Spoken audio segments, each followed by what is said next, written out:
Anar malaken yam kana diala kontin barwanya lingwaseme. Bia kamal kan Nuer TV channel anda manduni chang kosnyak. Jawaban lingwaseme banarwacha ka kwiler ga mijidin mi painung re wich ka gambella rol buuny ko la doran en shal ke buribiey ka wantoa district. Bana jome banja kwen kel ka do badan en charlat ke je. Kenyam gor jano beja kwen ya ka Thok English ka kora beja nung ya ka Thok Naath ka do badana di jeling ka je ene diatin ko kientin no ka jen wode ler de kan kaling ka manana to ka buribiey leren jidida banling jene. Great news for the people of Buribiey and nearby villages. The long-awaited network installation has been successfully completed, and mobile phone and internet services are now fully operational in the area. These mark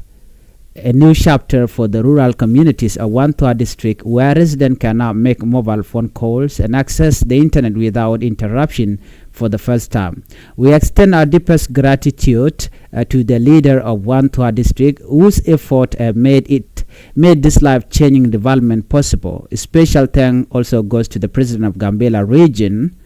Mr. Alemitu, and the Vice President, Dr. Galwa Ronjel, for supporting this important project that brings buribiey closer to the rest of the world.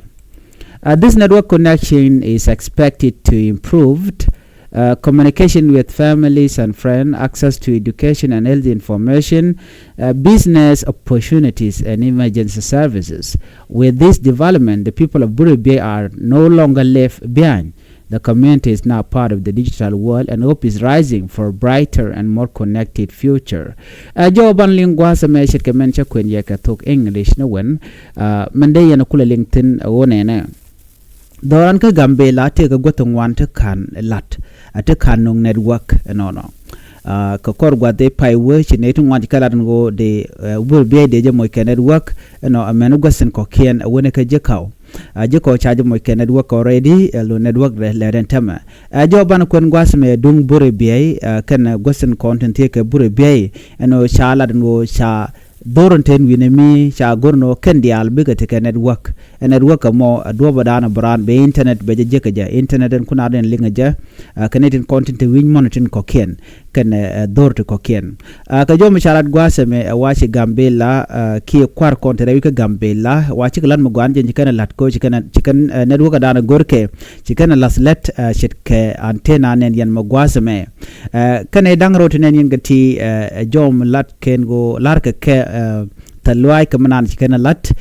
kwer gambella mandini jan misalamitu shegame no chala misalamitu jan president do gambella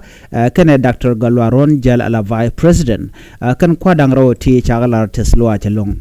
talwa jado dienen topke weka Wantoa district leader alaka local community leader man ka Wantoa ka do badan en chelede longo jako ba network ba janong ke ba janang rewi ka Buribiey mekan lada lonki kan jati donchi network chadeben ko kor gwana tungwan la ja gor kono de internet dara shubun winami do shechup antama chu kwadang rotin kontem pai kon tuni kenen la kwadang rotiti Dr. Galwa Ronjel kan misalamitu chigana gorno ba godialen kontin tipi Nuer zone tin gor kan network ba network ni ken ba kala slat ke ba kala chit ka mesiane na tama chatung to ka Buribiey no ka kor gwade dan to ga jeko antama to ka Buribiey gor ka jenwo ba ja extend ba wo niam ko ba network ba ja jako ba ja jek benedial beken information beken ga chwa jega tiak alana me amagwalong ka jen kwarten kon pai kwain ka jen rona me ron kina dangrawi de jan dangrawi de die ka do bran jiken gor ga jenwo ba ne dial ba ka pare wech minu da gwano na me makan lat kwarten yam te chilet ke 2024 dana shiwe ki ron kin dangro jan dangro de ngwan kware kone titin wa kan michit kan me kan jago baje la tama wa special thanks goes to them president dung gambella kan vice president de kan dangro kala da gwa dan chikan lat do badana no ga jeno de network dar tere wike jejane one dial de kan shwarach tel ramangakran de jidwar ki families man bode kan communication de kan chojagam de tin ke den aruden chuagil kamanan ngai kondiale mano dien awajan bedul gor ka be jaga tek balong tega gato ngwan tel access ke internet tele ke communication ke win mono do dien chango der andero ko online der ko YouTube der ko Facebook ke social media nen ko kien ko der tin lat karodin wi mon tam der ka jek chiran malawe telara memmo te ka access ke internet ajen me jako de lo na der te de longan tam ko shi network ke chop ka buribiey ka jodan shalat anyok tan nyolat ka kwidul wal jaga dul wal ko betene tin wan tebe tin content lat karodin ka kwidul wal be ken ngajen wo ngumle rode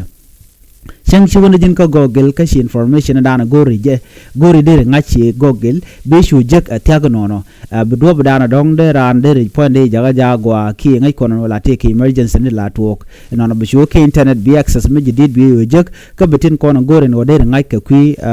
dul wal ke kwi polo pan be chwa jege entyak na mo gwalong anyok jen kamanas business opportunities shit ko tam gori le business take a business idea de malaji ko online woni jen ke internet bi Google bi tejeno de randere business der jelebdi ka ngum gore ka men di andere gore ka ke ngum der nangone bita ndan ngwa ke business bi chu ngai ka bita jega dan der jeka business mobile bi chu ngai mon di na ngwa longo ko di internet der tere we dan winemi especially da wine kon o ramatene da which ba chu te ka access ke bete connection ko win mon do dien ti ko dong me jira mo go lat ka chalat cha japot deri document ko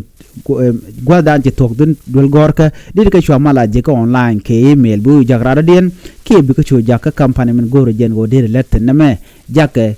lat ko be la me tek tek mera den endi de long a qui emergency services chet ke qui dul wal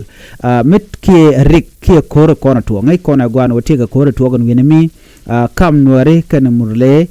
ke kam nuare korodien chere mangai kono no la gat kon la ka pe ke jaba ki murle la tiaga longo no bare chir to ba kaling changte ko kon mi jitong na jan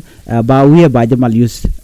tango ne la network la jaga but antamo ko shi network de tin ka buribiey be dial baga jaga ja easy changte mi lero de re dwaran kono chal nuare ba yu mal jek tiaga no so lar ke special thing kam ga je federal government ko she gorno bi gambella betike network access mogwa ki benate ke network man gwa ko ngai gwa sme la network gwa yelong network gwa de dan toge ka 2G china ben ke 3G antama 4G antama tana ka 5G bane but network yos ke long antama 4G pad long ano keje nana changun re role Ethiopian wo ba use 5G ano gore mobile tidit te dong shade long mobile te ko kenche mobile tiene ban mi jira mo te ke chal ke smartphone te le ko de ri jamal access and 5G ke 4G mane ana me amle ro den tama ko jin gor jen wo be internet speed balet ke ji gori mobile me gaba madera communicate kana ke je chit ko dong mo gor jen o der yat ke so ka messenger yor ran video call ke ro ran ke voice call bani ti diala ti go ke long ko ki network manana chale so network chale 4G ko ngai kono 3G already